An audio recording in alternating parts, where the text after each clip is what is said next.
Hi everybody, I'm Jack the Rambling Raconteur, and this is the Supermarket book tag.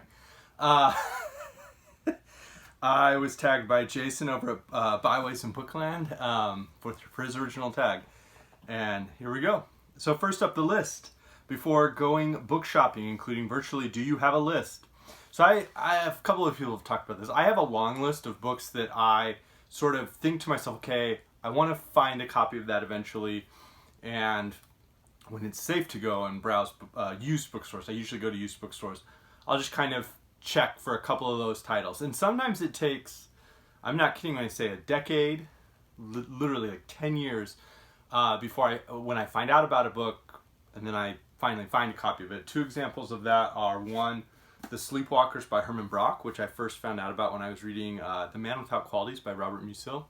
I looked for copies of this. That was even a time when I think Borders was still around in the U.S. and they didn't have copies of it. So I finally found a copy on a trip in San Francisco and immediately grabbed it. Another example is the later Cornelius Chronicles books by Michael Moorcock. A lot of people don't like these, but I enjoy them. I really also enjoy the character of Una Person and Catherine Cornelius. So this is Cornelius Chronicles Volume 3, and I found this just this year, actually. And I had probably been looking for that for about seven years, because I think I started reading Moorcock around the time I got married. But I also have sort of the books I will look for because other people tell me about them, as on BookTube. And then I have the ones where I sort of, when I'll go to a used bookstore, I just kind of scan titles. I play a lot of board games, and so I do that thing where I kind of just abstract out irrelevant information and just start looking. And you see the Black Penguin spines, Penguin Classics. Well, I'll just see, scan a shelf, see it. Okay, what is that title? And sometimes you find stuff you'd never heard of, like this. These are some fairy tales from Bavaria, collected by Franz Xaver von Schonwerth. Really weird and great. And then another example, something I'm reading right now, is The Store of the Worlds by Robert Sheckley. Again, I just kind of scan, look for the solid color spine with the little color decal at the bottom for NYRB Classics. And I'd never heard of this author, picked it up, and I'm 150 pages into these stories and I love them. So that's what I do for the shopping part of it. Prompt 2, fruits and vegetables, good for the body and mind. Recommend a book you felt improved your mental or physical health. So I grabbed The Perfect Mile by Neil Bascom, which is about the efforts to break the 4-minute mile from Roger Bannister in the UK, John Landy in Australia, and Wes Santee from the US during the 1950s. And just the extraordinary dedication, very much amateur training. I was a track athlete and cross-country athlete in high school, so this came out my senior year of high school, and I remember we all read it. And I trained pretty hard. I was a good runner. I'm very tall, and so I was pretty competent at like the 400 meter and the 800 meter, and so this was a book that I read and reread and reread, and then when I coached, I gave it to kids to read. And part of it's not just the training, but also the class. Like John Landy was a good person. Roger Bannister was a good person. Wes Santee was a good person. So. Prompt 3, tin goods. Regardless of the label on the can, the contents are all too often bland. What's your tin can genre? Any type of like hyper partisan current events type books that we see. I don't really read them. I haven't for a while because they don't seem factual. And as an example of a comparison, I think of works like the Library of America's Debate on the Constitution, which has a huge number of like essays and articles and periodicals that were from the time in the moment and were intensely partisan, but were also factual. Or their Reporting Civil Rights volume that I've been working on the past week, and again, highly like it's calling out Jim Crow. These aren't articles that don't have an agenda, but they're well written, they're factual, and I think that's just something that seems to be absent from a lot of those current events books. Current myths might be a better genre term for those. Prompt 4, meat fish counter, prepared by a skilled butcher or fishmonger, just how you want it. Maybe if you go to like Whole Foods, but not necessarily supermarkets I frequent more. Tell us about a book you feel was written just for you. I grabbed two, one fiction, one nonfiction. Fiction is Life and Opinions of Tristram Shandy, Gentleman by Lawrence Stern, which is an absolute delight. It makes me laugh every time I read it. I can open up to almost any page. Rabelais would have been the other one, where it's just so expansive and so funny, and it's all over the place, and yet it is unfailingly human and humorous. And the other one is, the nonfiction is Rubicon, The Last Years of the Roman Republic by Tom Holland. And it goes from Marius and Sulla all the way through Octavian becoming Caesar Augustus and Imperator and First Citizen. And I think what I like about this is, again with Lawrence Stern, the idea of when we get far enough down in history, we see that there are two main strains that run through it. There's the humor strain and there's the horror strain. And right now you can figure out which one we're in. There's that famous saying of like, comedy is tragedy plus time. And that when you get far enough removed, humans can be so irrational that they can be absolutely hilarious, our behaviors. They can also be absolutely horrifying, and we're seeing a lot of that.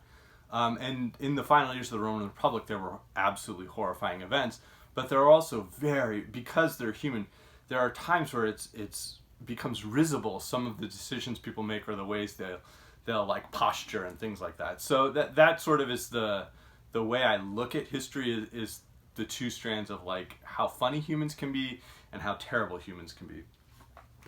And that sort of is going to lead into another question later.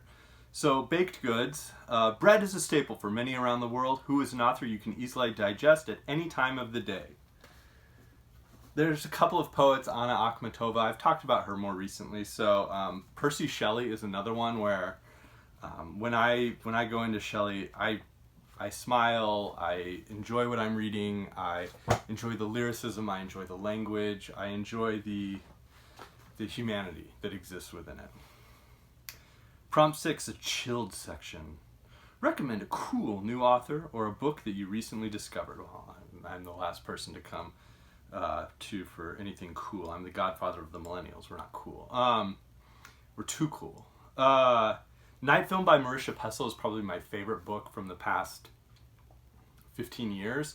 Another author who's been publishing more recently, I think this book's now like 6 years old, is Annihilation by Jeff Vandermeer. He's a good sci-fi author. I enjoy his work. It's very strange.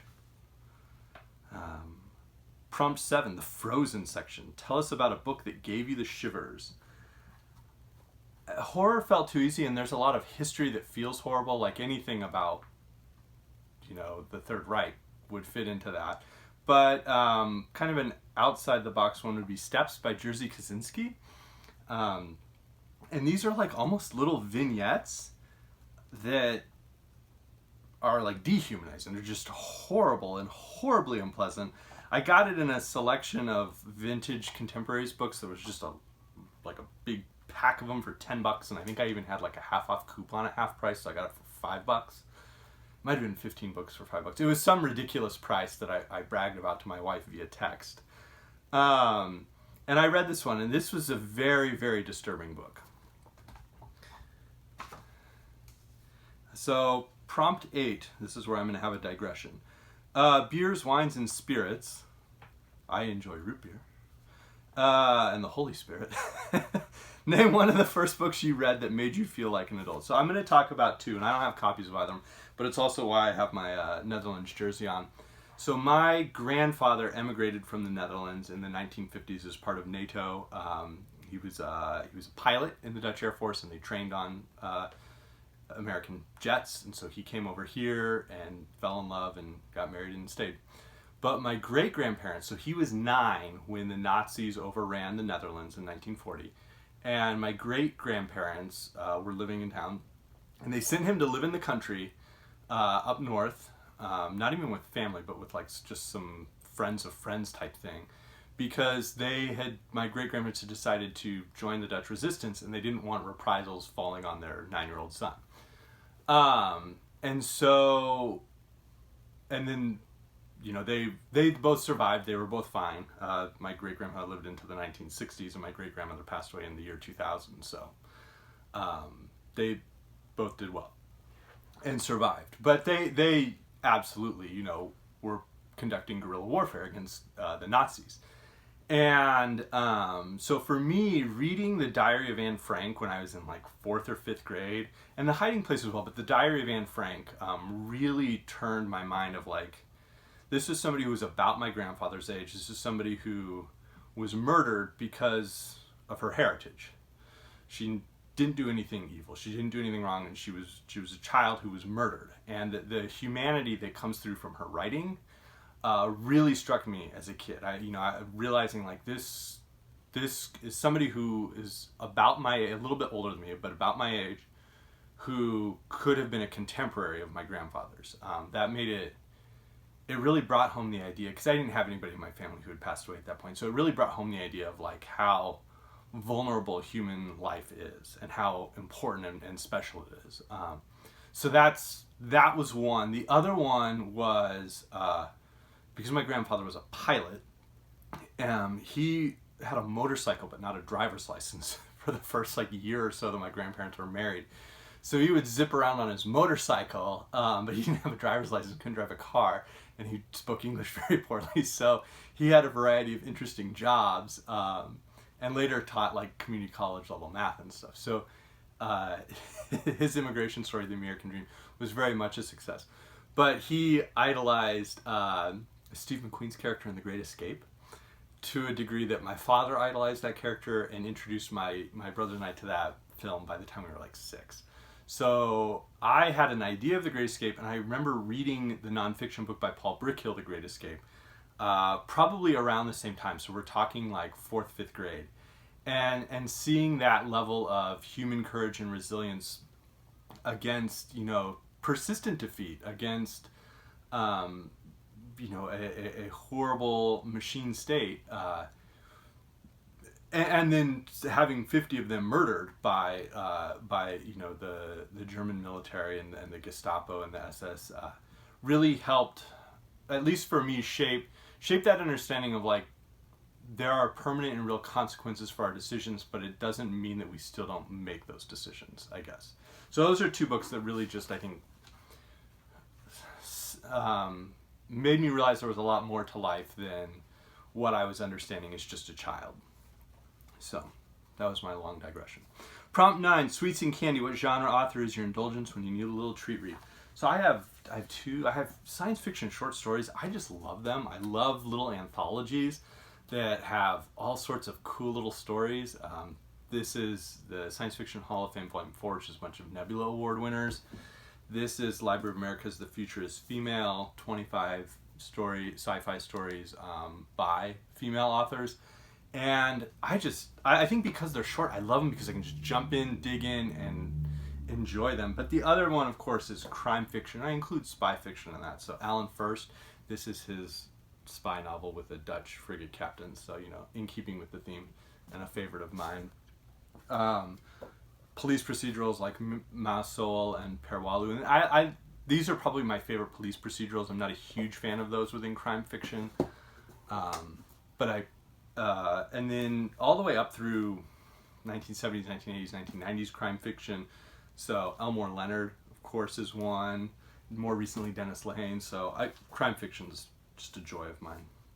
Jason said chocolate's chocolate, which is absolute nonsense. We make hageslag, and you want dark chocolate, not milk chocolate for that, with little sprinkles on brioche and some European butter. So I don't know what he was talking about. Maybe the chocolate is chocolate at his supermarket, but it's different here at my house. Okay. Prompt 10, the magazine stand. If you read magazines or journals regularly, share some titles with us. I don't receive magazines now, but National Geographic is the one that I read a huge amount as a kid.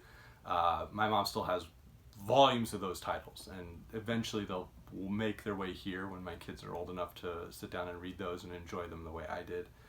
But that's probably the one I read the most. I read some online like periodicals, but not really physical magazines. And then prompt 11, checkout. Time to go home and unpack. Tag some shoppers on the way out. And I'm trying to think of somebody who hasn't been tagged yet. I don't know if Alan Morton was tagged at the Book Traveler, so I'll tag him. Yeah. Anyways, thank you everyone. Stay safe.